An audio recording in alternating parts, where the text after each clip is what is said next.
Centre of Indian trade union ನೇತೃತ್ವದಲ್ಲಿ ಇಂದು ರಾಜ್ಯಾದ್ಯಂತ ಕೇಂದ್ರ ಸರ್ಕಾರ ಜಾರಿ ಮಾಡಿರುವಂತಹ 4 ಲೇಬರ್ ಕೋಡ್ ವಿರೋಧಿಸಿ ಕಾರ್ಕಳದಲ್ಲಿ ಕಾರ್ಮಿಕ ನಿರೀಕ್ಷಕರಾದ ನವೀನ್ ರವರ ಮೂಲಕ ರಾಜ್ಯದ ಮುಖ್ಯಮಂತ್ರಿ ಹಾಗೂ ಕಾರ್ಮಿಕ ಕಾರ್ಯದರ್ಶಿ ಅವರಿಗೆ ಕಾರ್ಕಳ ತಾಲೂಕು ಬೀಡಿ ಕಾರ್ಮಿಕರ ಸಂಘ ಮತ್ತು ಲೆಮೆನಾ ಫೌಂಡ್ರೀಸ್ ಕಾರ್ಮಿಕ ಸಂಘದವರು ಆಕ್ಷೇಪಣೆ ಪತ್ರವನ್ನು ಸಲ್ಲಿಸಿದ್ದಾರೆ. ಕಾರ್ಮಿಕ ಸಂಹಿತೆಗಳನ್ನು ರದ್ದುಪಡಿಸಬೇಕು, ಒಕ್ಕೂಟ ವ್ಯವಸ್ಥೆಯ ವಿರುದ್ಧ ಸಮವರ್ತಿ ಪಟ್ಟಿಯ ಕಾರ್ಮಿಕರ ಕುರಿತು ಅಧಿಕಾರವನ್ನು ಕೇಂದ್ರ ಸರ್ಕಾರಕ್ಕೆ ಸೀಮಿತಗೊಳಿಸುವ ಪ್ರಯತ್ನವನ್ನು ರಾಜ್ಯ ಸರ್ಕಾರ ವಿರೋಧಿಸಬೇಕು. ರಾಜ್ಯ ಸರ್ಕಾರ ತನ್ನ ಅಧಿಕಾರವನ್ನು ಚಲಾಯಿಸಿ ಮೂಲ ಸಂಹಿತೆಗೆ ತಿದ್ದುಪಡಿಗಳನ್ನು ತಂದು ನಂತರ ನಿಯಮಾವಳಿ ರೂಪಿಸಬೇಕು.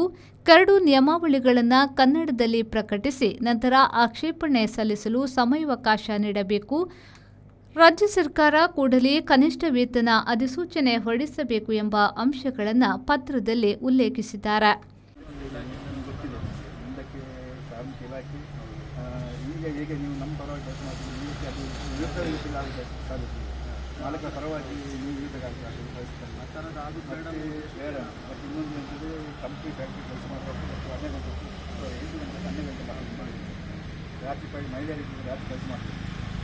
ಬೀಡಿ ಕಾರ್ಮಿಕರಿಗೆ ಕಾನೂನನ್ನು ಬದಲಾವಣೆ ಮಾಡಲಿಕ್ಕೆ ಎಲ್ಲ ಪ್ರಯತ್ನ ಮಾಡಿ ವೇತನಗಳು ಕಡಿಮೆ ಮಾಡಬೇಕು ಇದೆಲ್ಲ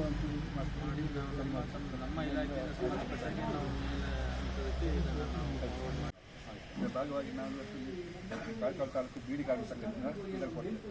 ಮತ್ತು ಇನ್ನೊಂದು ನಮ್ಮ ಲೆಮಿನಾ ಫ್ಯಾಕ್ಟ್ರಿ ಫೌಂಡೇಶನ್ ಕಾರ್ಮಿಕ ಸಂಘ ಮನೆಯನ್ನು ಕಾರ್ಮಿಕರಾಗಿ ಅದು ನಾವು ನಮ್ಮ ಮೇಲಧಿಕಾರಿಯವರಿಗೆ ಸಂಬಂಧಪಟ್ಟಾಗಿ ಇದನ್ನು ನಾವು ಫಾರ್ವರ್ಡ್ ಮಾಡ್ತೇವೆ. ತದನಂತರದಲ್ಲಿ ಏನೇ ವ್ಯತ್ಯಾಸಗಳಿದ್ದರೂ ಕೂಡ ತಮ್ಮ ಸಮ್ಮುಖದಲ್ಲಿ ಅದನ್ನು ತೀರ್ಮಾನ ಕೈಗೊಳ್ಳಲಿಕ್ಕೆ ನಾವು ಅವಕಾಶ ಮಾಡಿಕೊಡ್ತೇವೆ.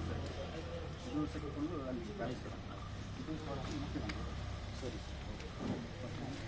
ಲೆಮಿನಾ ಫೌಂಡೇಶನ್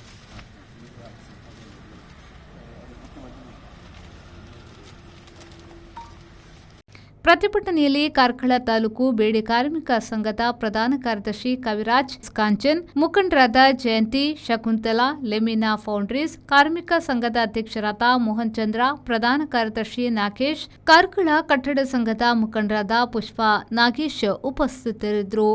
ಕೆಎಂ ಖಲೀಲ್, ವಿ4 ನ್ಯೂಸ್, ಕಾರ್ಕಳ.